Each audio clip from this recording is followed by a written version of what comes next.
Hi all, കുറഞ്ഞ സമയം കൊണ്ട് നമുക്കൊരു ഷോർട്ട് ക്വസ്റ്റ്യൻ ഡിസ്കസ് ചെയ്താലോ. കാറ്റഗറൈസിങ് പോവർട്ടി, നാലാമത്തെ ചാപ്റ്റർ ആയിട്ടുള്ള പോവർട്ടി. നമ്മുടെ +1 IED നാലാമത്തെ ചാപ്റ്റർ ആണ് എന്ത്? പോവർട്ടി മെഷർ ചെയ്യുന്നത് പോവർട്ടി ലൈനിന്റെ അടിസ്ഥാനത്തിലാണ്. അങ്ങനെയെങ്കിൽ ഏതൊക്കെ രീതിയിലാണ് നമ്മൾ കാറ്റഗറൈസിങ് പോവർട്ടി എന്ന് പറയുന്നത്, അല്ലെങ്കിൽ ടൈപ്സ് ഓഫ് പോവർട്ടി എന്ന് പറയുന്നത്?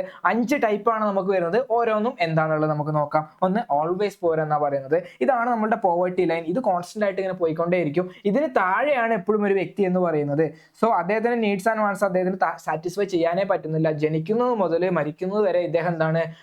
ദരിദ്രനാണ് എങ്കിൽ അദ്ദേഹത്തെ നമ്മൾ ഓൾവേസ് പോർ കാറ്റഗറിയിൽ ഇൻക്ലൂഡ് ചെയ്യുന്നു. സോ ഓൾവേസ് പോർ ആയി. ഇനി രണ്ടാമത്തെയാണ് എന്ത്? യൂഷ്വലി പോർ എന്ന് പറയുന്നത്. വല്ലപ്പോഴും മാത്രം അദ്ദേഹം ദാരിദ്ര്യത്തിലേക്ക് മുകളിൽ വരുന്നു. കൂടുതൽ സമയം യൂഷ്വലി അദ്ദേഹം എവിടെയാണ്?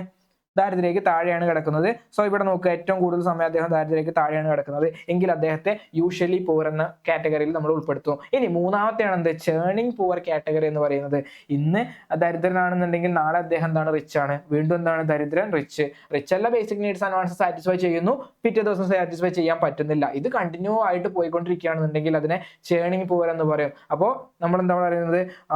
ബിലോ പോവർട്ടി ലൈനും എബോ പോവർട്ടി ലൈനും എന്ന രീതിയിൽ അദ്ദേഹം കണ്ടിന്യൂ ആയിട്ട് പോയിക്കൊണ്ടേയിരിക്കുന്നു. എവിടെയും അദ്ദേഹം സ്ഥിരതയോടെ നിൽക്കുന്നില്ല എങ്കിൽ അദ്ദേഹത്തെ ചേണിങ് പൂവർ കാറ്റഗറി നമ്മൾ ഉൾപ്പെടുത്തും. മൂന്നായേ. ഇനി നാലാമത്തെയാണ് എന്തെന്ന് പറയുന്നത്? ഒക്കേഷണലി പൂവർ എന്ന് പറയുന്നത്. വല്ലപ്പോഴും മാത്രമേ അദ്ദേഹം എന്താവുന്നുള്ളൂ?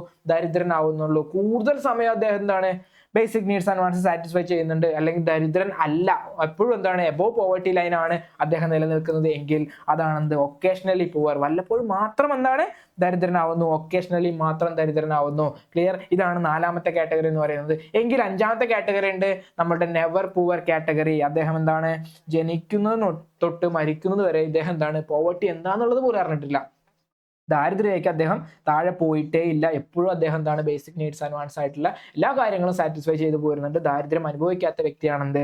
നെവർ പൂവർ കാറ്റഗറിയിൽ വരുന്നത്. സോ ഇതാണ് ആ 5 ടൈപ്സ് ഓഫ് പോവർട്ടി എന്ന് പറയുന്നത്. നിങ്ങൾക്ക് കൃത്യമായിട്ട് മനസ്സിലായിട്ടുണ്ടാവും എന്ന് വിശ്വസിക്കുന്നു.